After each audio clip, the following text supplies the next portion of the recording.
जो आज की ये मीटिंग थी कि पारस हॉस्पिटल में गैस्ट्रोइंटेस्टाइनल साइंसेस का एक अलग विभाग बना है, जिसमें कि गैस्ट्रोएंट्रोलॉजिस्ट हैं और सर्जन्स हैं और अलाइड स्पेशलिस्ट हैं, जिसका पर्पज़ है कि एक comprehensive care under one roof available हो हर तरह की बीमारियों के लिए, जो कि मेडिकली ट्रीट हो सकती हैं या सर्जिकली ट्रीट हो सकती हैं। इन सब के लिए डायग्नोस्टिक फैसिलिटीज़ अवेलेबल हैं और ट्रीटमेंट फैसिलिटीज़ अवेलेबल हैं जो कि एडवांस्ड हैं, और कई चीज़ों में ऐसी फैसिलिटीज़ हैं जो ट्राई सिटी में और किसी प्राइवेट हॉस्पिटल में नहीं हैं। और पब्लिक अवेयरनेस की ज़रूरत है कि बहुत सारी बीमारियां बड़ी इजीली ट्रीट हो सकती हैं। अर्ली डायग्नोसिस हो जाए तो वो बीमारियों का प्रोग्रेशन रुक जाता है और ट्रीटमेंट अच्छा और इफ़ेक्टिव हो सकता है।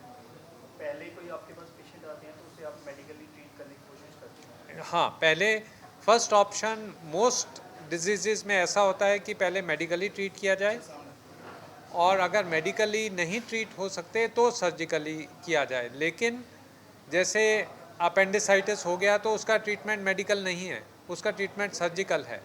गॉल ब्लैडर में स्टोन हो जाए जिससे जॉन्डिस हो रहा है तो गॉल ब्लैडर को ऑपरेट ही करना पड़ेगा।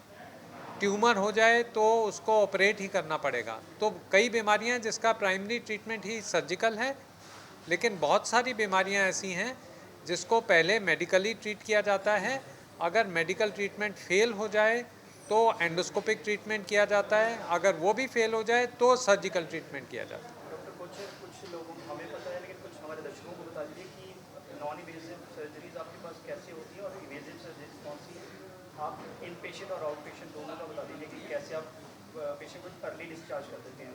छोटा सा कर दीजिए। आई थिंक डॉक्टर बत्रा बता दो। देखिए, surgery itself is invasive procedure, तो non invasive surgeries no term in fact. And invasive surgeries में यही है कि लेप्रोस्कोपी सर्जरी है, ओपन सर्जरीज हैं। ये पेशेंट टू पेशेंट देखा जाता है, पेशेंट के क्राइटेरिया पे चलना पड़ता है। जो मेरिट्स होती है पेशेंट की रिक्वायरमेंट और उसकी बीमारी, उसकी ग्रेविटी पे, तो हम उस टाइम डिसाइड करते हैं कि हमें लेप्रोस्कोपी से करना है, ओपन से करना है, या अभी कंजर्वेटिव मैनेजमेंट करके मेडिकल ट्रीटमेंट देके बाद में ऑपरेट करना है।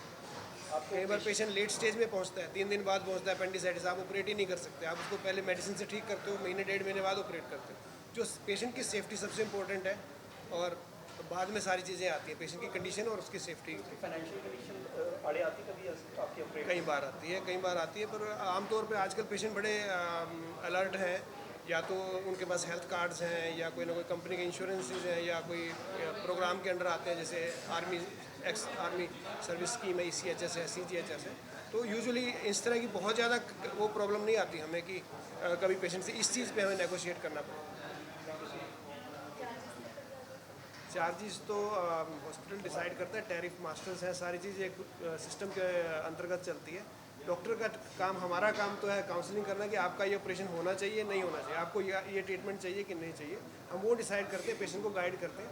बाद में पेशेंट और उसके फैमिली मेम्बर हमारे काउंसलर से मिल लेते हैं। तो चार्जेस का यूजली डॉक्टर्स के थ्रू नहीं कोई भी इस तरह का डिस्कशन होता है। डॉक्टर बंसल, लीवर को कैसे हेल्दी रखें? लीवर के लिए